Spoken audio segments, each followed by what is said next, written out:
جمال الوجود بذكر الإله وتصفو الحياة. بسم الله ثم الصلاة والسلام على رسول الله.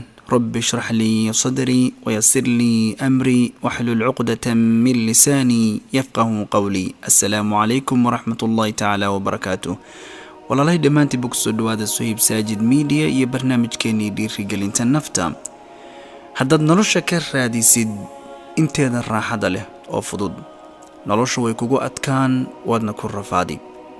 haddaad si soo dhawaysid qaybaheeda adag oo raaxa la'aantu ku jirto, noloshu way ku fududaan waadna ku raaxaysan.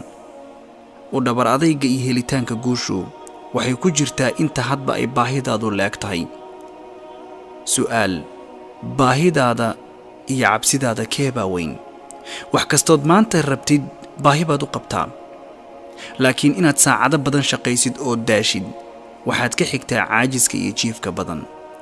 waana waxaa keena calaacalka iyo eedaynta dad fara badani ay eedeeyaan adduunyadan ay dhex yimaadeen iyo xaaladaha ku wareegsan. xaqiiqduse waxay tahay xaaladaha jira waxay u yimaadeen inaad wax ka beddeshid. caqabadda ama dhibka ama mushkiladdu sideedaba waa aaladaad ku tababaran lahayd si aad u noqotid qof adkaysi leh, fahan iyo waayo aragnimona u leh adduunyada guud ahaan. sideedana waxaa keena inay dad badani ay ka haraan yoolashooda oo ay gaari waayaan waa markay natiijo arki waayaan. haddii maanta aad jiimka aadid oo jirdhis u aadid, ma dhici kartaa asbuuc gudihii in jirkaaga uu dhismo oo sidii aad ka rabtay natiijadeeda kuu soo baxdo? dabcan maya. ma dhici karta inaad dhakhtarnimo iskuul u aadid oo 4 asbuuc markaad aaday ama 5 bilood iskuul aaday inay kuu soo baxdo inaad dhakhtar buuxa noqon kartid? dabcan maya. ma dhici karta inaad pilot noqotid ama engineer noqotid guryaha dhisa ama wadooyinka dhisa oo 5 bilood 6 bilood iskuul aadid kadibna aad noqotid engineer ama pilot dhammaystiran?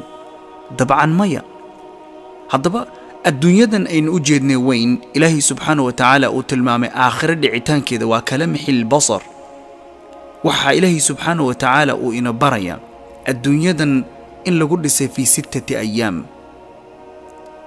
waxaa layna barayaa tartiib. ilaahay subxaanahu wa tacaala ilbriqsi waa adduunka ku dhisi karay, laakiin addoon yahow adigaa waxaa lagu barayaa tartiibta shayga la yidhaahdo.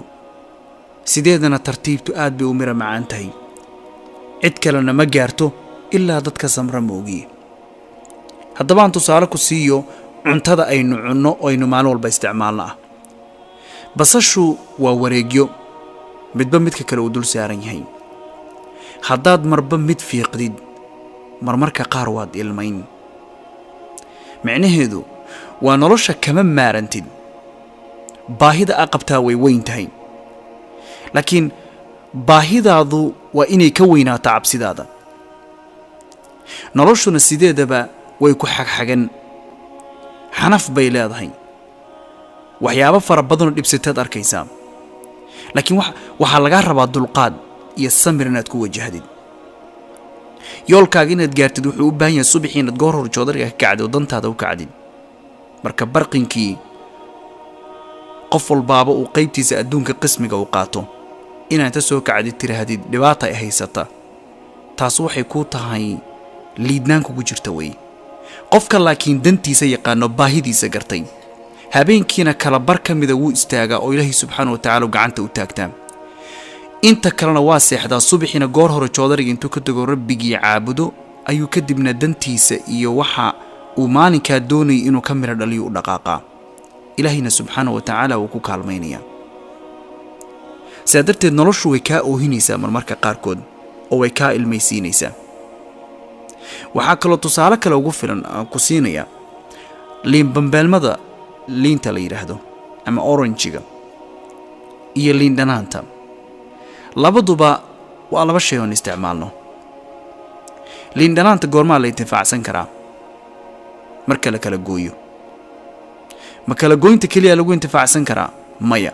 waa marka haddana la tuujiyo, markaasaa biyaheedu soo baxaan oo cuntada laga dhadhamin karaa. liin bambeelmada ama liinta loo yaqaano oranjigana waa sidoo kale. in la kala jaro oo la tuujiyo uun baa lagu dhadhamin karaa, biyaheedana lagu raaxaysan karaa macaan. noloshu shaki ma leh jilbaha inay kuu jebinayso, inay dhaawacyo fara badan ku soo gaarsiinayso, laakiin waxay rabtaa qofnimadaada inay bannaanka inay soo dhigto. noloshu way ku tuujinaysaa, waxayna rabtaa kartidaada iyo dadnimadaada bannaanka inaad soo dhigtid. qof aan nolosha ku dhibtoonna waayo aragna ma noqdo, casharna kama barto. mase ogtahay nolosha casharada ugu muhiimsan qofka bini'aadamka waxay ku jiraan dhibaatooyinka soo maraya. haddii aadan dab kulaylkii arkin ma garan kartid waxa uu dhib leeyahay, laakiin maadaama in yar oo ka mid ah dabka aad taabato kulaylka wuxuu yahay garatay, maanta waxaad garanaysaa dab oo dhan in laga fogaado.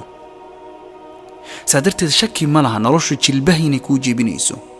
noloshu waa kaa oohinaysaa oo marmarka qaarkood waad ilmaynaysaa, marmarka qaarkood kurbaa ku daboolaysa, marmarka qaarkood naftaada waxaa ka soo baxaya codad fara badan oo kuwan qaarna ay ku leeyihiin samee, qaarna ku leeyihiin maya. ma ogtahay adigu inaad laba qof tahay, qofna uu ku yiraahdo samee, qofna uu diido. maxaa yeelay cod baa jira qalbigaaga ka baxaya oo ku oranaya waxaa samee, kan kalena wuxuu soo tufayaa oo qalbigaaga ku soo shubaya shaki oo wuxuu ku leeyahay ka waran hadday saa noqoto. labada cod hadba ka raacdid bayna arrintaada adduunyada iyo nolosha noqonaysaa. haddaba naftaada kalsooni ku qab. bini'aadamka adduunka jooga oo dhan waxay haystaan 24 saac. mid kaliya loo eexday oo 30 saac la siiyay ma jirto. bini'aadamka 24 saac haystaadna ka mid tahay. kuwoodu horumarayna 24 saac si u isticmaalaan bay ku kala horumareen. adigu 24 saac maxaad ku qabataa?